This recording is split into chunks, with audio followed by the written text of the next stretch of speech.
Auspicia Aeropuertos Argentina 2000. Si sos una verdadera experta en ahorro, escuchá estas ofertas. Del domingo 15 al miércoles 18 de julio, aprovecha. Jugo de naranja exprimido día por 1 litro a 27,99. Y jabón líquido para la ropa día por 1,5 litros a 66,99. ¡Venite a día! Ofertas exclusivas para socios con día válida solo para consumo familiar, máximo 6 unidades por compra. ¿Andás necesitando una moto que te lleve de acá para allá? Entonces, pedí tu préstamo Tu Moto UVA en Banco Provincia. Te financia al 100% y hasta en 48 cuotas. Conocelo mejor en bancoprovincia.com.ar.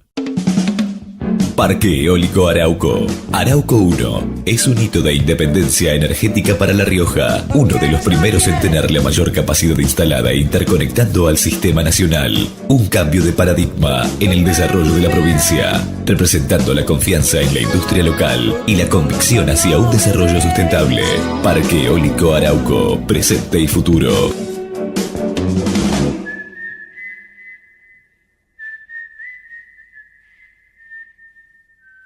El teatro hace bien, el teatro hace bien, el teatro hace bien. No te quedes con las ganas. Estudia teatro en Timbre 4. Abierta la inscripción 2018. Niños, adolescentes y adultos. www.timbre4.com. Dirección Claudio Tolcachir.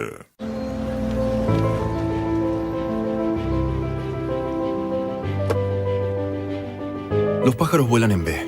No es M, no es R, ni G. Siempre es B. Porque en B se llega más lejos. No es casualidad la B de volar. La B de viento. Que viaje, volante y volumen arranquen de la misma manera. La B es velocidad. B de volver a superarnos. De vara alta. De vamos. De volvimos a lograr nuestro mejor combustible. O simplemente, de todo eso que nos hace vivir. Y sí, la B tiene poder. Es la B de la nueva Shell V-Power, un revolucionario combustible con tecnología Dynaflex que contiene 3 veces más aditivos para brindarte la mayor potencia y rendimiento de nuestra historia. Movistar llegó a tu casa para conectarte con todo. Ahora Movistar también es internet en tu casa y teléfono fijo. Tenemos todo para conectarnos. Movistar, elegí todo.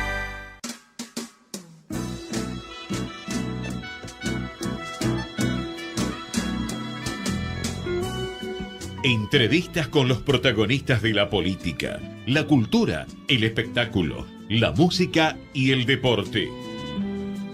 Un diálogo abierto para pensar desde una óptica diferente. Voces y Memoria, los martes de 20 a 21 con la conducción de Hernán Dobri. A noite fecunda, os gritos do seu sangue.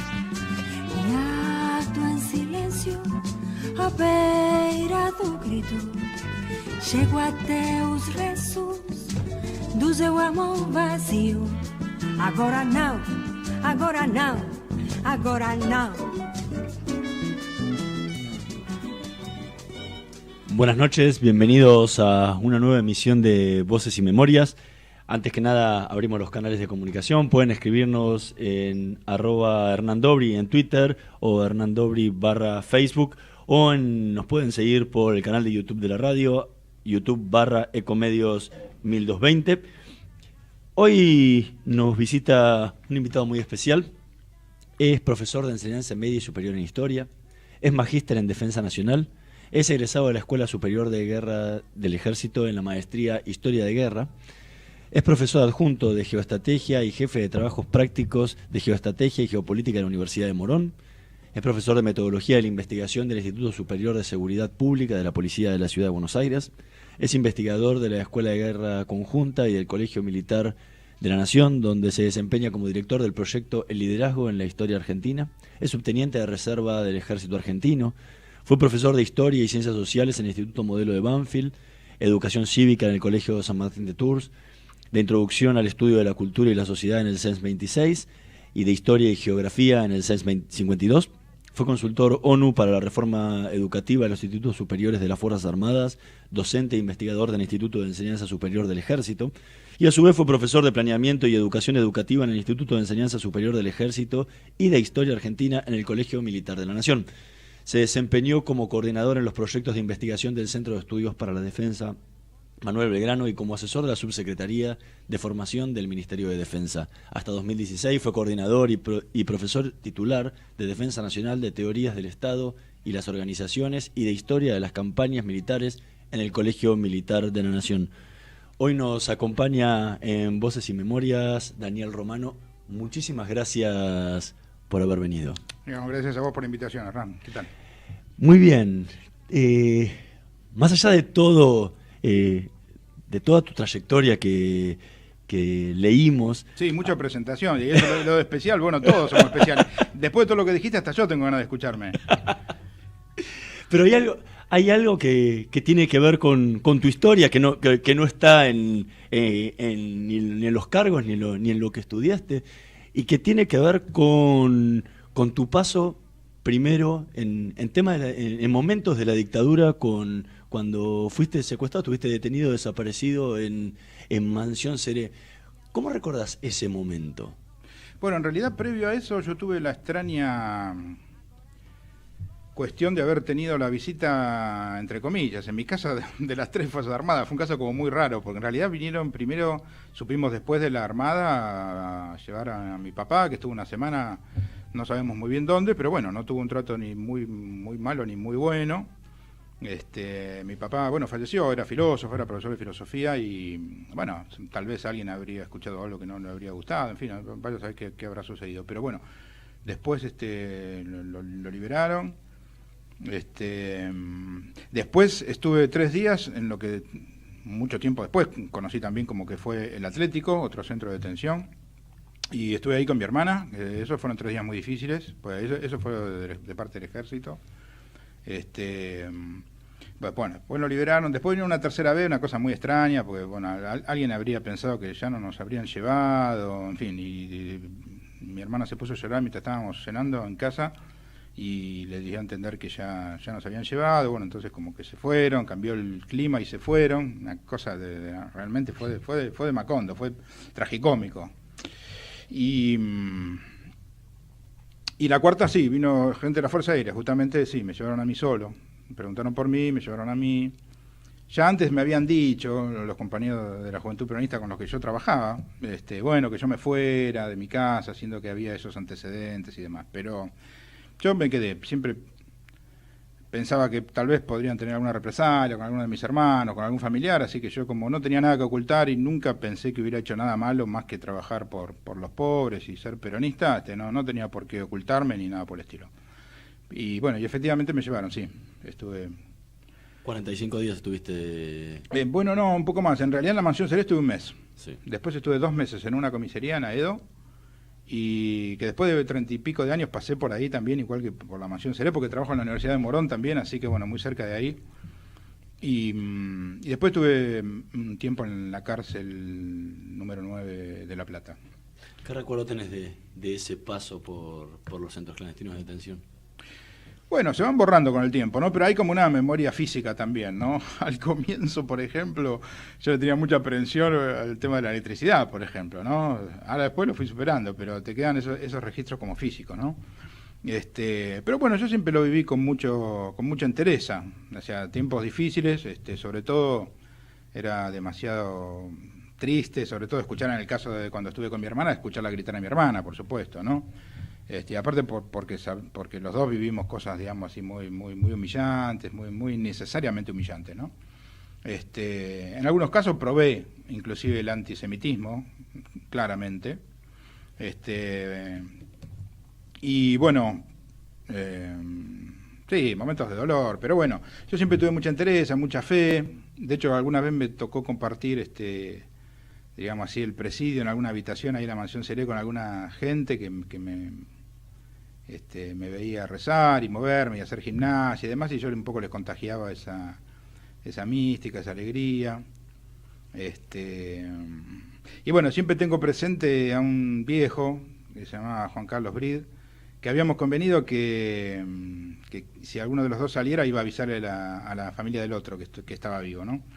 Entonces con él tuve una experiencia linda, bueno, ya compartir, estar ahí, también compartir a veces un cigarrillo que alguna guardia a lo mejor nos daba, comer con la misma cuchara, compartir los momentos de angustia, de dolor, porque él a veces también era, en el caso de él era torturado de una manera muy ignominiosa, ¿no? Porque venía, digamos, como medio asfixiado, venía, porque lo asfixiaban con una bolsa de polietileno, entonces pobre, él jamás hubiera resistido la electricidad como la resistimos otros. Y efectivamente después salió, y alguien después en casa me dijo que había venido un señor así, así.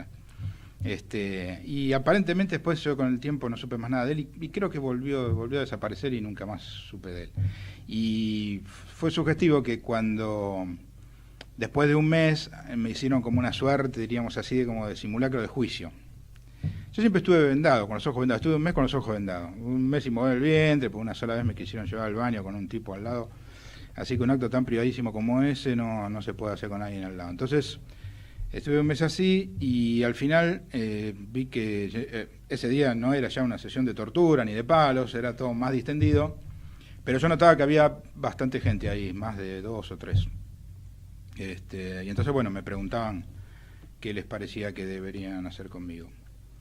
Y yo les dije lo mismo que me había contado mi papá cuando le hicieron una pregunta similar a él, la gente de la Armada. Y yo les dije, bueno, miren, yo creo que me tienen que dejar en libertad, porque no hice nada malo, ni voy a seguir haciendo nada malo, más que trabajar en el marco de la fe que profeso y con el pensamiento que tengo. Y bueno, ahí medio me cortaron porque se ve que yo desde entonces había terminado de cumplir 18 años. Estamos hablando de hace 40. Y entonces se ve que les pareció un poco como taxativo la forma en que me expresé, entonces me cortaron y me dicen, pero vos entendés, pendejo, que te podemos matar a vos y no se entera nadie. Y le digo, bueno, y ahí es donde vino la frase de mi papá que yo tenía grabada en la memoria. Le digo, yo voy a morir cuando Dios quiera, no cuando ustedes quieran. Bueno, sí, pero igual tenés que ir a pagar, no sé qué culpa, qué sé yo. Entonces mañana te vamos a venir a buscar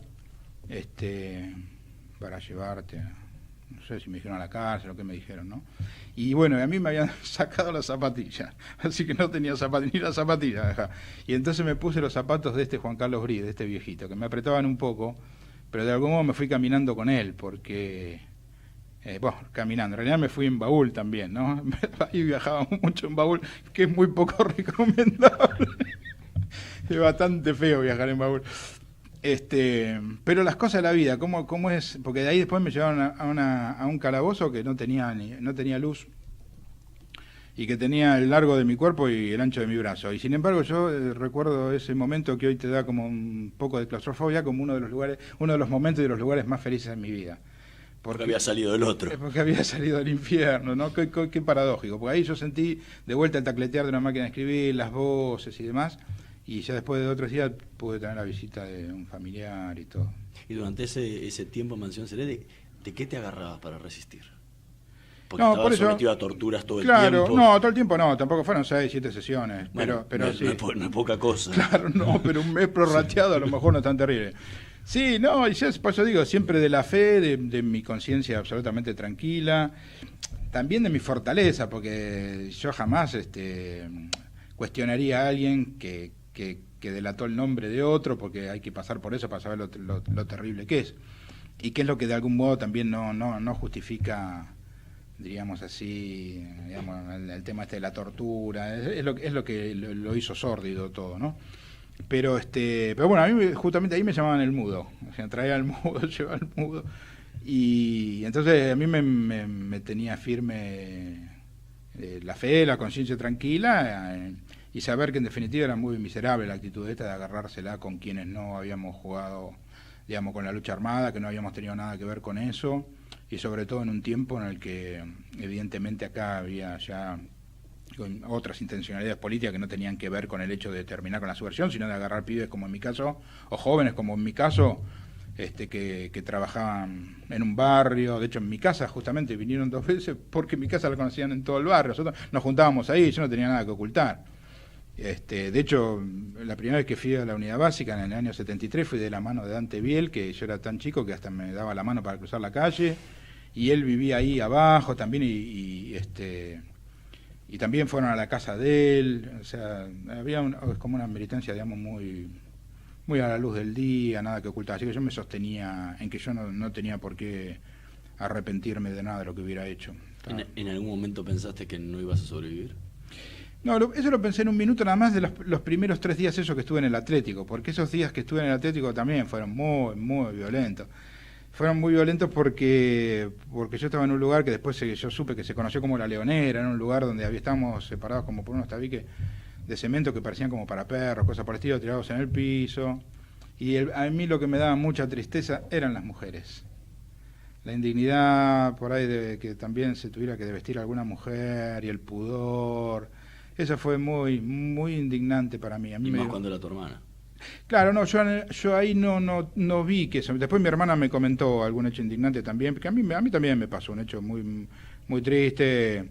Para mi hermana también hubo como un tipo con un guante que parecía como que jugaba con un ratoncito, con el tema de la vagina, algo bastante terrible. Y yo tuve también una cosa medio así como de castración, con una cosa medio rara que por suerte, gracias a Dios, no me trajo aparejado ningún inconveniente, pero esas cosas, digamos, te dejan un recuerdo que hoy lo tengo presente, pues bueno, vos me haces referencia a esto, yo me da la impresión que tengo la suficiente fe, la interesa como para perdonar, por eso el derrotero de mi vida fue por otros caminos, o sea, yo jamás hubiera tenido una actitud, digamos así, de revanchismo ni de represalia para con ninguna de estas personas, porque era algo que después sí lo declaré en el juicio a la Junta, después cuando llegó el momento, ¿no? Es decir, bueno, de esto debería hacerse cargo la justicia, pero jamás, digamos, tener una actitud, digamos, de rencor. Siempre le di una dimensión política a las cuestiones y, bueno, hasta casi te diría en alguna medida hoy que estamos hablando un poco en términos personales, ¿no? Pero en realidad jamás consideré que mi tema pudiera ser tan, diríamos así, importante para nadie, para ser signo, paradigma, modelo, de nada. Simplemente es un caso más de los tantos que han habido y que ciertamente tienen que tratar de ser reflejo de lo que no deberíamos volver a sufrir. Por eso, de algún modo, el derrotero de mi vida siguió por otro lado. Sí, o sea, totalmente. Estamos conversando con Daniel Romano, vamos a escuchar el primer tema que eligió para esta noche de Voces y Memorias, Juguetes Perdidos, Patricio Rey y sus redonditos de ricota.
Era Juguetes Perdidos, Patricio Rey, sus redonditos de ricota, tema que eligió Daniel Romano para esta noche de Voces y Memorias. ¿Por qué estos juguetes perdidos? Estos juguetes perdidos porque cuando Pablito, que ahora es subteniente del ejército también, quería ir a verlo, así que sé yo por supuesto veía que a veces era un clima no del todo, digamos, simpático y demás, pero después, digo, en vez de decir no, yo dije sí, pero. El sí, pero es sí, vamos juntos. Pero ya voy yo, claro. Y entonces fuimos juntos, yo no me metía en Rosita, pero me metía en la masividad de esa gente y vi que corría, por supuesto, el vino y la cerveza Mares, pero vi que había un clima, digamos, como que nadie se boxeaba con nadie se peleaba con nadie, estaba todo bien. Y yo vi que ahí había algo, digamos, de lo que yo algunas cosas debería aprender y que yo, y bueno, reconocí a través de Pablo que ese clima tan jovial, digamos, transmitía realmente una energía interesante, así que a partir de ahí un poco lo adopté también al indio como propio y bueno, y en alguna medida porque como Pablito está en San Juan y yo parece que estuviera en el Líbano, pero bueno, está en San Juan además, pero igual lo extraño, entonces digamos que escuchar esta música también me lo trae Pablito. Recién hablábamos de lo que había sido tu experiencia en los centros clandestinos de detención y la cárcel donde estuviste detenido durante la dictadura. Al poco tiempo de salir, después te toca hacer el servicio militar. Sí, ¿Cómo fue eso? Porque claro, de repente los tenías a militares que te habían estado torturando, claro, y de repente tenías que estar bajo sus órdenes. ¿Cómo fue eso? Sí, también fue sugestivo. Yo en realidad había pedido prórroga para terminar el secundario, porque tenía que terminar el secundario. De manera que me tocó hacerla en 1980 y lo hice. De hecho, me destaqué en la milicia, fui dragoneante, fui furriel, me fui en la segunda baja, y a veces escuchaba a un teniente que decía, bueno, si yo llego a saber que alguno de ustedes, yo decía, sonamos, digo, acá, alguno va a pensar que yo tuve algún problema severo con... Y no, la verdad que no pasó nada, la pasé muy bien, tuve una experiencia muy linda, me di cuenta que... De hecho, sacaba la compañía Franco. O sea, a los 2 años de haberme pasado esto, yo sacaba la compañía Franco porque como era dragoneante, así que fue, y la hice en el comando de institutos militares en aquel entonces, de manera que conocí al general García, a general Joffre, que después fueron a Malvinas los dos, bueno, a Viñón, en fin. Y bueno, después con el tiempo, en ese mismo lugar donde hice el servicio militar, después con algunos generales amigos, muchos años después, por ahí pasaba por ahí, porque fueron comandantes de educación y doctrina, y nos reuníamos ahí en ese mismo lugar donde yo sacaba la compañía Franco, que era siempre pasar por ahí, era pasar por las cercas Caudina, porque realmente era siempre terminabas enchufado por algo, ahí por cualquier cosa, sobre todo en los tiempos en que estuvo un tal Nicolaides, una persona bastante, digamos, agresiva y violenta, y así que bueno, sí, estuve un año ahí haciendo el servicio militar. ¿Y por qué sentiste el día que dijeron, bueno, ok, tenés que ir, te tenés que enrolar? Porque venías de una experiencia pesada. Claro, sí, no, yo lo vi con total naturalidad porque yo jamás tuve ninguna causa judicial. A mí por un decreto me pusieron a disposición del Poder Ejecutivo y por otro decreto me sacaron. O sea, a mí no me pudieron probar que yo tuviera ningún acto ilícito. No, ya 3 veces te habían venido a buscar a vos y a tu familia, claro, sí. Y ahora tenías que estar, como se podría decir, en la boca del león, porque ahí vas a estar un año en medio de los militares. Pero no pensé en nada que tuviera que ver con eso. Para mí el otro lo había dejado atrás. A veces no es sencillo saber controlar la mente, pero bueno, uno de chico aprendió a vivir un poco el ahora, ¿no? Esta cosa de que el pasado y el futuro en realidad son elaboraciones de nuestra propia mente. Lo único que existe es el ahora y entonces estar atento, digamos, a lo que uno está viviendo en cada momento. El pasado, bueno, por eso me dediqué a la historia también, ¿no? Y en alguna medida uno la revive en la medida que la quiera reconstruir, porque si no, estrictamente el pasado está muerto, ¿no? Es decir, es algo que no existe más. O sea, uno lo quiere regenerar en términos mentales, bueno, listo, hagámoslo. Pero ya está, ahora toca esto, vivimos esto. ¿Y por qué te quedaste después de haber salido? Digo, mucha gente después de haber sido liberada se fue. ¿Por qué te quedaste en Argentina? ¿Por qué me quedé? Bueno, porque yo no tenía ninguna razón para irme, porque yo quiero a mi país y quiero a mi gente, así que no tenía... No, pues te habían buscado tantas veces que decimos... Por eso te contaba, porque a mí me parecía que si había una actitud hostil hacia nosotros, el que tenía que poner el pecho a la situación era yo, no tenía por qué irme, ni mucho menos. De hecho, mis amigos se fueron, mis amigos Rosenkrantz y Edelstein, los dos amigos que por eso me decían, che, pero ¿cómo te juntás? Sos B, ¿no? Te juntás con judíos. Che, a ver, son mis amigos, ¿qué tiene que ver cómo piensan y la fe que profesan? Esa fue la primera discusión que tuve en Aedo en la comisaría, fue por ese lado. Sí, ellos se fueron del país, tomaron la opción, yo no tenía ninguna razón para irme, no tenía por qué irme, no, y de hecho, gracias a Dios pude recuperarme sin ningún inconveniente, y sí, fui a declarar el juicio a las juntas porque en ese entonces, yo había empezado a trabajar un poquito ahí, todavía no me he recibido, yo trabajaba ahí en el sindicato de judiciales y había compartido la cárcel, un tiempito la cárcel con Piumato, el que ahora es el secretario general con Julio Piumato. Del gremio de judiciales. Y bueno, y ahí charlando, en fin, se me facilitó la posibilidad de poder declarar en el juicio de la Junta y conocí al fiscal Moreno Campo, que me acuerdo que tengo una anécdota muy linda, porque la verdad que puede que él haya visto en mí algún dejo de nerviosismo. Entonces me dijo, bueno, vení, demos una vuelta acá por tribunales, me agarró del hombro, muy afectuoso, me dijo, vos, decís con absoluta sinceridad lo que viviste y punto, nada más. Así que quédate tranquilo, yo voy a estar ahí, en fin. Me acuerdo que ese día también declaró Magdalena Ruiz Viñazú. Así que tengo los recortes de ese día. No era sencillo, porque estaban los abogados de los comandantes, que hacían algunas preguntas un tanto capciosas, en fin. Pero bueno, presidido por un señor abogado, el ministro Arlanián, que realmente ponía las cosas en orden, independientemente de sus posiciones políticas, un tipo que realmente hizo gala de una sapiencia letrada importante, porque creo que fue un hito histórico para nosotros como nación eso. Después, bueno, todo lo demás es otra historia, ¿no? Que da para mucho, pero eso fue un hecho importante. Después de terminar el servicio militar, ¿te sumaste a la milicia directamente? No, eso fue después. Subteniente. No, claro, eso fue bastante después. Primero estudié y después sí se dio esa posibilidad, porque, bueno, a mí siempre... En realidad a mí el tema es una ironía que me jugó la vida. Yo cuando era chiquito me disfrazaba siempre de granadero. Y de hecho gané algunos concursos de disfraz de granadero, una cosa rarísima. Y Pablito también. De hecho, ahora Pablito es militar y también tengo varias fotos de él que le gustaba disfrazarse de ganadero, qué sé yo. Y eso después se fue dando porque me invitaron y yo había estudiado un poco el tema militar. Siempre me pareció importante el tema militar, el tema de la guerra. Bueno, recién estábamos hablando de Van Crevel, ¿no? Que charlábamos sobre este autor israelí tan interesante. Y yo había entendido, digamos, la lógica teórica. Había leído a Clausewitz, había leído a los grandes teóricos. Bueno, entonces uno tenía una mirada estratégica sobre la cuestión, no estratégica y teórica. Pero me parecía que también me hacía falta vivir la experiencia, digamos, táctica, ¿no? La experiencia del terreno. Así que un poco fue eso, tal vez, lo que me llevó a ser oficial de reserva del Ejército Argentino. De hecho, después fui instructor, hice cursos. ¿Eso fue en qué año? Y yo el curso creo que lo debo haber hecho, ahora no lo tengo del todo presente, pero calculo que habrá sido 2011 ya, muy tardío, ¿no?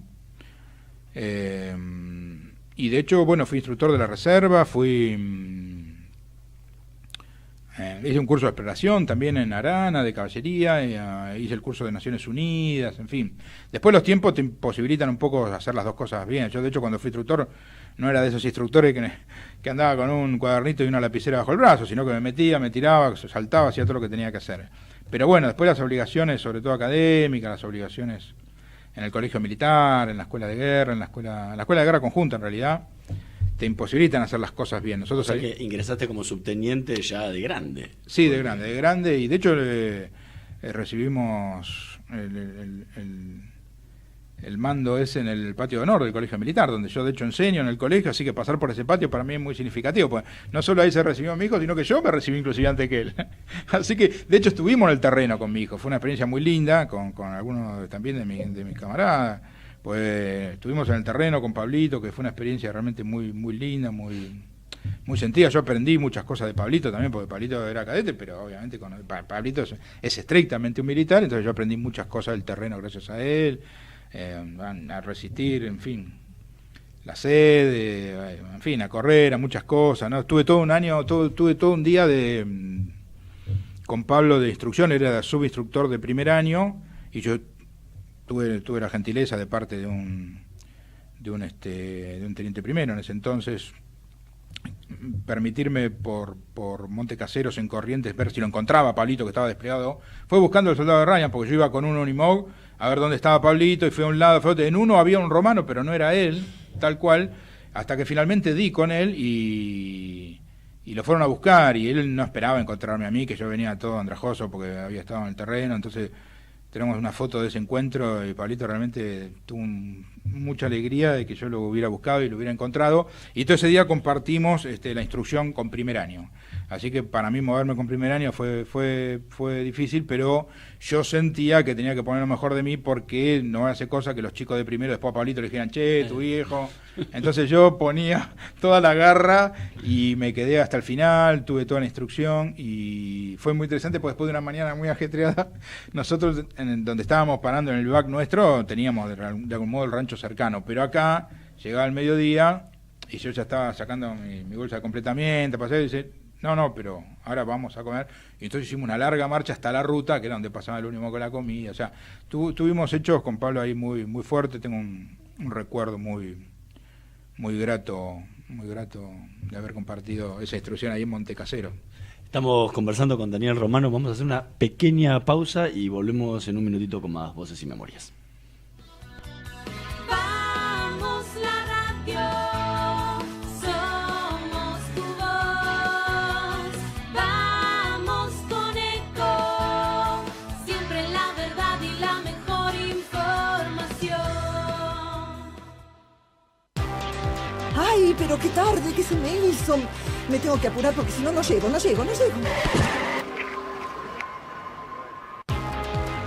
No, ¿pero seguro? ¿Qué problema? Bueno, vamos a encontrar una solución. Bancame ahí que en 2 minutos estoy con vos. Bueno, vos ahora te tenés que ir. Sí, pero yo quiero hablar de esto ahora. Cuando llegue a casa te llamo. 3 de cada 10 muertos en el tránsito son peatones. Cruzá siempre por la senda peatonal o esquina, respetando los semáforos. Allí, todos los vehículos deben darte prioridad. Luchemos por la vida. Descarga gratis de tu celular la aplicación Ecomedios. Podés escucharnos en vivo, informarte con las últimas noticias y entrevistas en audio y video. Búscala y bajate la aplicación Ecomedios. Podés vernos en vivo en ecohd.com.ar. Conectate con nosotros. Twitter @Ecomedios1220.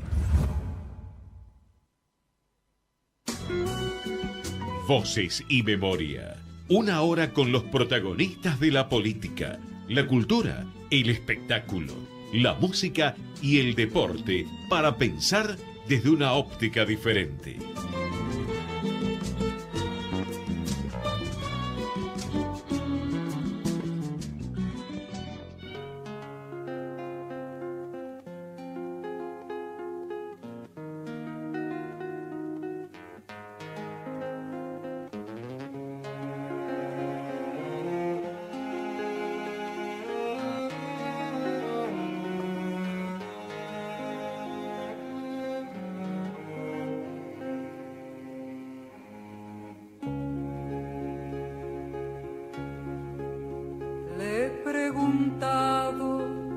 A mi sombra, a ver cómo ando para reírme, mientras el llanto con voz de templo rompe en la sala, regando el tiempo.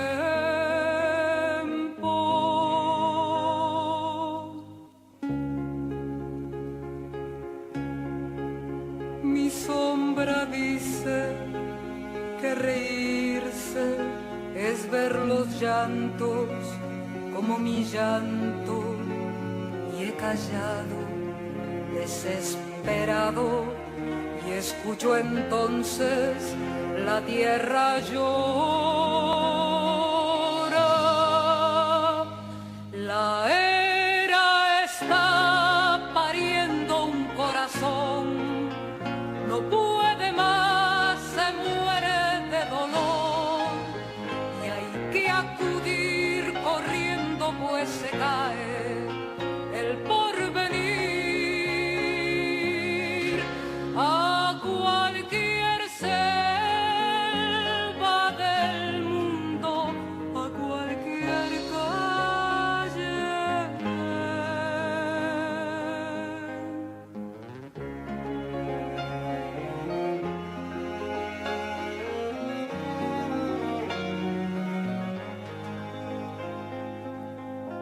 Debo dejar la casa y el sillón. La madre vive hasta que muere el sol y hay que quemar el cielo si es preciso por vivir, por cualquier hombre del mundo, por cualquier casa.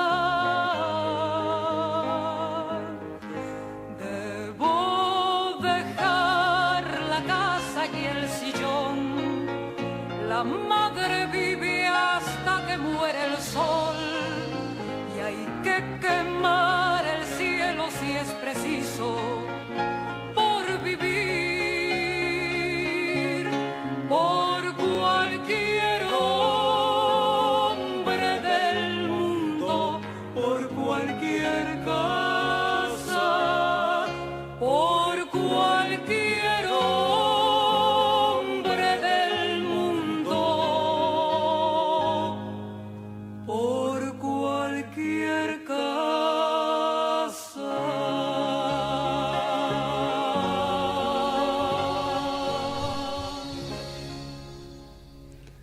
Era La Era está pariendo un corazón, Washington Carrasco y Cristina Fernández, tema que eligió Daniel Romano para esta noche de Voces y Memorias.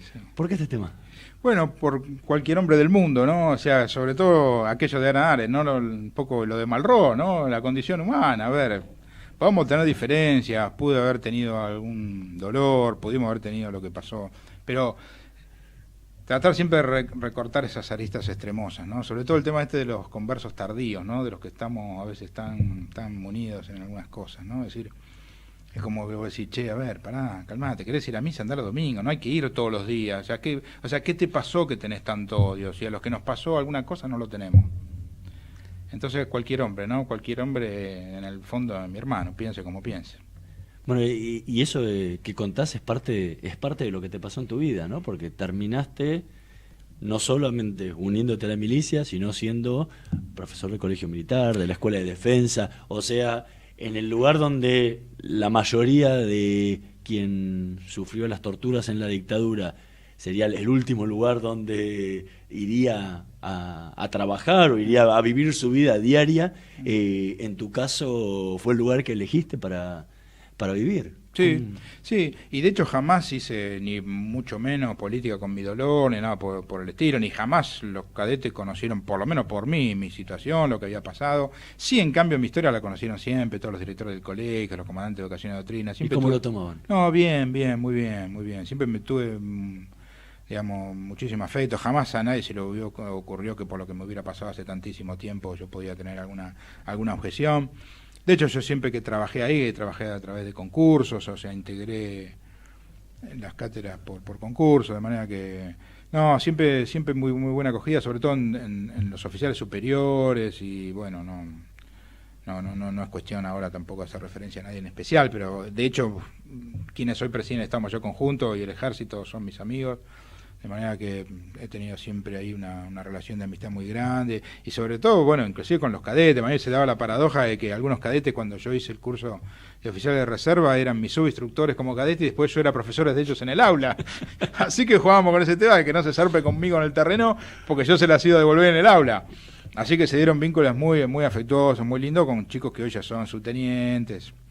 Y de hecho alguno que otro me lo encuentro ahí, yo enseño en la policía, también ahí en Lugano, que tengo que admitir que sin yo profesar la misma, diríamos, ideología ni pensamiento político de la gente que conduce la ciudad, pero están haciendo las cosas muy bien. Realmente ahí en Lugano, el Instituto Superior de Seguridad Pública es un lugar que da gusto trabajar ahí, en la ciudad, Y bueno, a veces me encuentro con algún que otro alumno mío que fue cadete en el colegio, porque, bueno, lamentablemente los sueldos en la milicia son un poco bajos, en la policía son un poco mejores, y nos encontramos ahí con algunos subtenientes, otros tenientes, en fin, y algún capitán también, ¿no? Lamentablemente. Pero bueno, un paso por el colegio muy lindo. Ahora estoy en investigación del colegio, estoy en un proyecto de investigación sobre el liderazgo en la historia.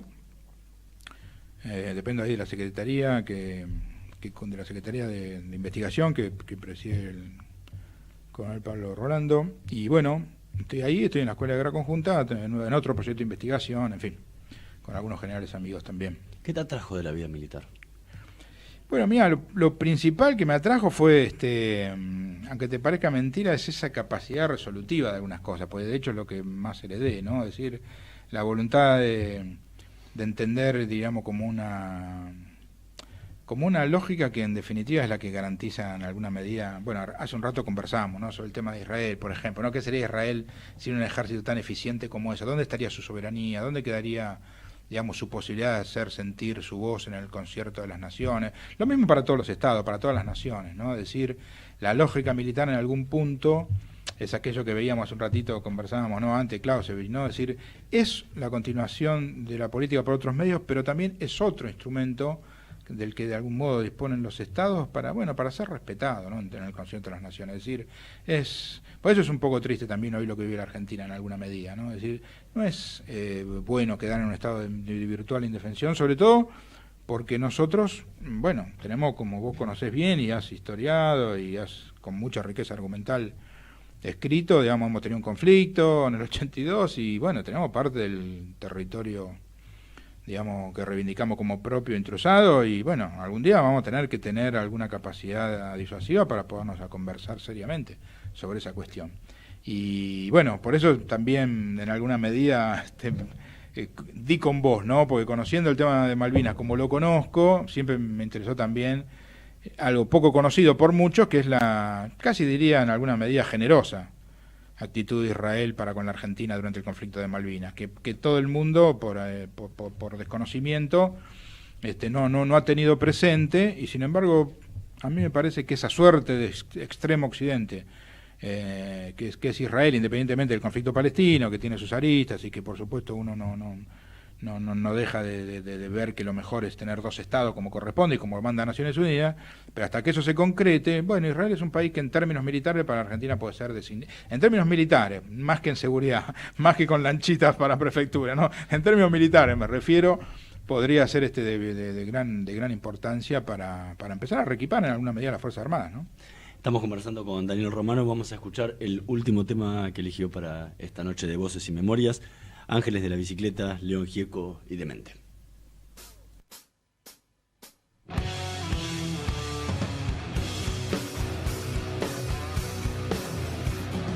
Cambiamos ojos por cielo, sus palabras tan dulces, tan claras, cambiamos por truenos. Sacamos cuerpo, pusimos alas, y ahora vemos una bicicleta alada que viaja por las esquinas del barrio, por calles, por las paredes de baños y cárceles. Bajen las armas, que aquí solo hay pibes comiendo. Cambiamos fe por lágrimas, con que el libro se educó esta bestia con saña y sin alma. Dejamos ir a un ángel y nos queda esta mierda que nos mata sin importarle de dónde venimos, qué hacemos, qué pensamos. Si somos obreros, curas o médicos. Bajen las armas, que aquí solo hay pibes comiendo. Cambiamos buenas por malas. Y al ángel de la bicicleta lo hicimos delatar. Felicidad por llanto. Ni la vida ni la muerte se rinden con sus cunas y sus cruces. Voy a cubrir tu lucha más que con flores. Voy a cuidar tu bondad más que con plegarias. Bajen las armas, que aquí solo hay pibes comiendo. Cambiamos ojos por cielo. Sus palabras tan dulces, tan claras, cambiamos por truenos. Sacamos cuerpo, pusimos alas. Y ahora vemos una bicicleta alada que viaja por las esquinas del barrio, por calles, por las paredes de baños y cárceles. Bajen las armas, que aquí solo hay pibes comiendo.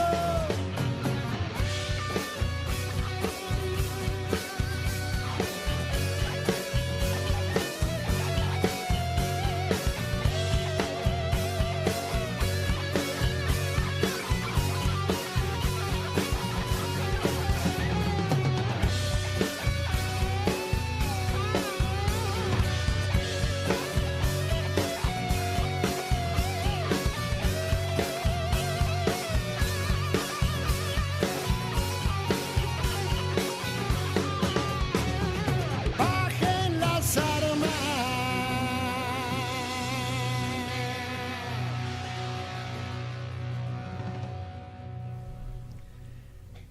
Era Ángeles de la Bicicleta, León Gieco y Demente, tema que eligió Daniel Romano para esta noche de Voces y Memorias. ¿Por qué este tema? Bueno, un poco me remonta a mis orígenes, ¿no? Al joven ese idealista que trabajaba en el barrio, ¿no? Y entonces, claro, esta es una historia muy triste, ¿no? De un chico que muere en el 2001 en Rosario y en alguna medida es reprimido también por trabajar por los demás, ¿no? ¿Seguiste militando? Sí, claro. Siempre en el peronismo, ¿no? Pero bueno, digamos que en el peronismo, si querés, ¿no? Para decirlo en términos un poco eufemísticos, porque a mí me da la impresión que todavía estamos en condiciones de un poco de repechar la cuesta y volver a reencauzar un poco, sin meternos mucho en la política coyuntural, ¿no? Pero reencauzar un poco la nación en un sentido, digamos así, de crecimiento y de una distribución un poco más equitativa, ¿no? Me parece que hoy estamos en situaciones realmente difíciles, ¿no? Entonces ojalá podamos reencauzar un poco la cuestión y que no vayamos a derroteros de conflictividad muy grandes, ¿no? Pero bueno, digamos que todo este enjambre, digamos así, de endeudamiento y de crecimiento, diríamos así, de la economía y la alta conflictividad social, digamos que no es el mejor escenario, ¿no? ¿Y eso te trajo algún problema dentro del ejército, tu militancia? No, porque nunca yo mezclé una cosa con la otra, de ninguna manera, no, porque siempre supe compartimentar una cosa del otro, y aparte porque yo soy de los que creen que en el caso de las Fuerzas Armadas, en el sentido, digamos, de los que son del Cuerpo Comando y demás, tener una mirada política, por supuesto no partidaria, pero una mirada política, geoestrategia, geopolítica, y una mirada con arreglo, digamos, una suerte, digamos, de proyecto nacional, que no es lo mismo que embarendarse con un proyecto partidario como pudo haber pasado en décadas recientes, ¿no? Que no es lo mismo, son dos cosas bien distintas, ¿no? Pero bueno, hemos tenido hace poco, bueno, conversábamos contigo, ¿no? Un general como Ratema, que ha tenido la capacidad de tener una mirada no corporativa para hacer un informe como el que hizo de Malvinas, y tener una mirada política y tener, bueno, grandes pensadores que fueron militares y que tuvieron una mirada geopolítica, como el caso de San Martín, como el caso de Rosas, como el caso de, en alguna medida también de Roca, por supuesto, y obviamente Perón, es decir, miradas que tienen que ver con decir, no hay lógica, digamos, para un militar, no hay lógica para una mirada geoestratégica si primero no hay un Estado, no hay una nación, ¿no? Entonces una mirada política en ese sentido alto, de lo que nuestras abuelas dirían, digamos, y la alta política, es importante tenerla. ¿Qué le dijiste a tu hijo cuando te dijo, quiero ser militar? Pues no, que en realidad Pablo no es que me lo dijo formalmente, porque yo jamás les pedí a ellos que me den parte, claro, me quiero anotar no, una enorme alegría. Bueno, de hecho ya iba el Damaso Centeno, que es un colegio, diríamos así, social militar se llama, ya venía en el Damaso y demás, y no, bueno, me dio una enorme alegría, un gran orgullo, porque él ya tenía también algún grado, digamos así, de militancia política previa, un poco en la JP y demás, y bueno, ese fue un cambio ya radical, sustancial, porque obviamente él tiene, digamos, por ahí el mismo idealismo nacional que yo pude haber tenido en los tiempos juveniles, pero obviamente también absolutamente, digamos, acotada, toda participación partidaria, y no, y bueno, y Pablo aparte es una fiera, es un infante, como lo soy yo, como lo fue Perón, y hay que verlo en el terreno, Pablito, realmente es un placer verlo, y allá en San Juan está muy contento, pese a que las situaciones no son fáciles hoy para las Fuerzas Armadas, porque los presupuestos son a la baja y demás, pero siempre hay un espíritu, digamos así, de superación, de arreglarse con lo poco. Bueno, esta es una lógica que a veces que se da entre las armas, ¿no? El infante es un tipo más sencillo, que, digamos, un guiso en el terreno, digamos, puede ser tan valioso como una mansión, y entonces hay como una lógica de austeridad en el ejército en general, pero en el infante en particular, de conformarse con poco y darle para adelante, ¿no? ¿Te considerás el caso que cerró la grieta? Bueno, tanto no, pero yo me siento un poco... porque claro, viviste la militancia, sí, viviste la tortura, sí, y terminaste dentro de las propias Fuerzas Armadas. Claro, y bueno, uno trata de ser eso, una suerte, digamos, de tipo que se mete en la grieta y a veces queda un poco en el medio de la morsa y apretado de los dos lados, ¿no? Pero a mí me da la impresión que los tipos que intentamos hacer un poco, ser testimonio un poco de la fe que profesamos, ¿no? En mi caso, particularmente, soy cristiano. En realidad soy más cristiano que católico, ¿no? Pero la verdad es que nos sentimos que tenemos que tirarnos en la grieta y que nos pasen por arriba si hace falta, pero tener el coraje de juntar posiciones y no tener la guapesa de los que parece que son valientes pero están de un lado solo y cacarean y nunca son, digamos, capaces de arrimarse a los otros, ¿no? Es decir, el verdadero valiente me parece que confía realmente en su identidad, será aquel que no tiene ningún inconveniente en reunirse con el otro, que no siente que va a ser menos o distinto por reunirse con el otro y conversar con el otro. Entonces, ahora, obviamente, todavía nos falta un tramo por recorrer y hay muchos interesados en que estas cosas no se produzcan. Pero después hay otros con los que realmente es un placer conversar, ¿no? A mí, por ejemplo, me pasó no hace demasiado encontrarme, por ejemplo, en el regimiento de Patricios con un señor que de algún modo se acercó a mi hijo y a mí, que hizo un libro, digamos, muy sesudo, muy académico, se llama José D'Angelo, y entonces yo tuve el gusto de saludarlo y él a mí, y yo presentarle a mi hijo, y entonces evidentemente él sabía quién era yo porque le dice a mi hijo, bueno, te lo felicito, ¿no? Dirigiéndose, ¿no?, a usted, a mi hijo, por el padre que tiene, pues siendo de tener un padre así, es obvio que usted tiene que tener un hijo así. Y entonces, bueno, esa especie, digamos, de momento tan grato a mí me significó la idea de que es posible empezar a dar vuelta a una página. Pero del otro lado se entendió también, porque tuviste experiencia cuando visitaste Mansión Seré y contaste que había estado detenido ahí y que vos venías con militares, claro, y que no comprendían muy bien qué hacías del otro lado. Y bueno, ese fue un momento muy difícil. Yo después de 36 años fui ahí porque me invitaron dos coroneles en ese entonces a rememorar la avenida de Perón ahí a Morón, y yo ahí recordé que mi papá había ido a Morón a pedir por mí cuando estaba desaparecido, que había hablado con un comodoro Santuchón en aquel entonces, que después creo que fue brigadier, y ahí averigüé dónde era que estaba esa famosa Mansión Seré. Fui con ellos, le llamó un poco la atención a la gente de Derechos Humanos de Sabatel ahí. Bueno, de hecho la chica esta dijo, bueno, fíjense de contenerlo porque puede ser que le produzca alguna sensación rara, ¿no? Y realmente me produjo una sensación rara después de tanto tiempo ver donde yo estaba ahí tirado en un camastro, siempre engrillado.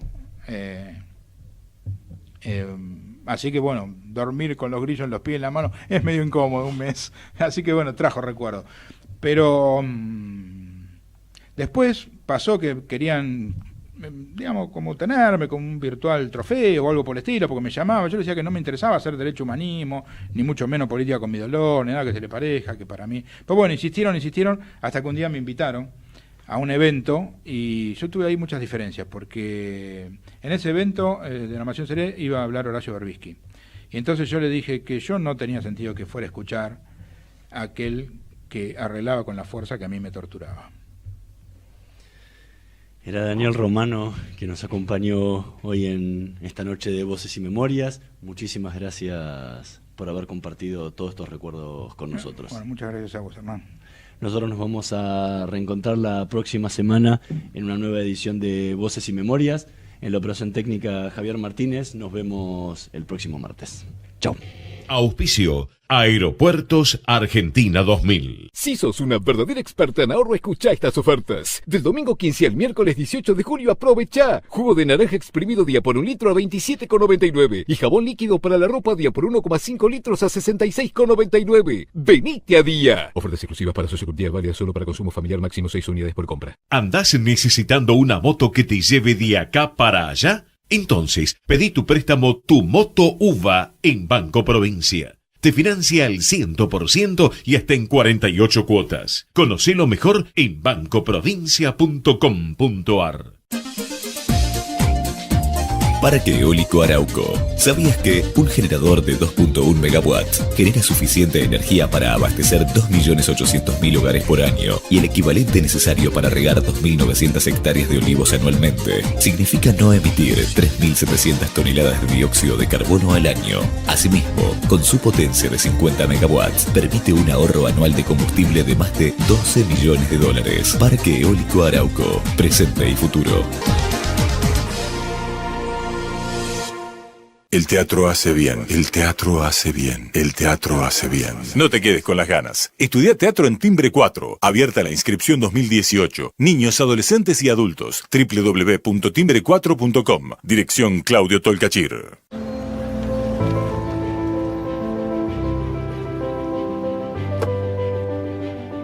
Los pájaros vuelan en B. No es M, no es R, ni G. Siempre es B. Porque en B se llega más lejos. No es casualidad la B de volar. La B de viento.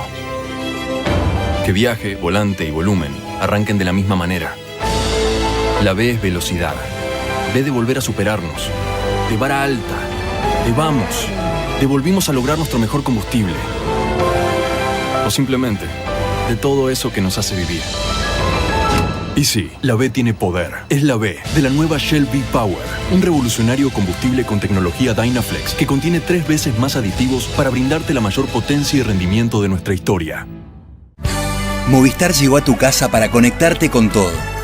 Ahora Movistar también es internet en tu casa y teléfono fijo. Tenemos todo para conectarnos. Movistar. Elegí todo.